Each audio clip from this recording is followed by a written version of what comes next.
Windows 8లో internet ఎక్స్‌ప్లోరర్‌ను ఎలా uninstall చేయాలో తెలుసుకుందాం. దీనికోసం మనం రన్ కమాండ్‌లోకి వెళ్ళాలి.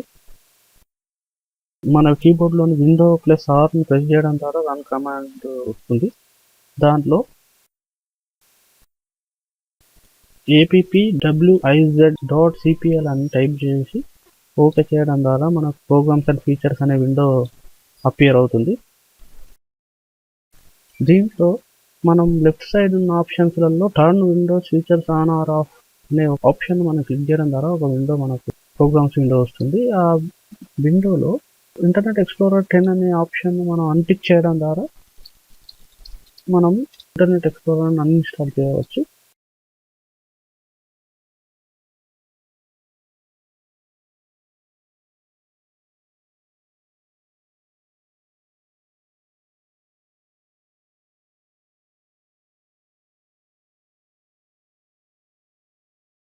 ఎప్పుడైతే అన్‌చెక్ చేస్తామో రీస్టార్ట్ చేయమని అడుగుతుంది. మనం రీస్టార్ట్ చేయగానే మనకు ఇంటర్నెట్ ఎక్స్‌ప్లోరర్ అన్‌ఇన్‌స్టాల్ అయినట్టు చూపెడుతుంది.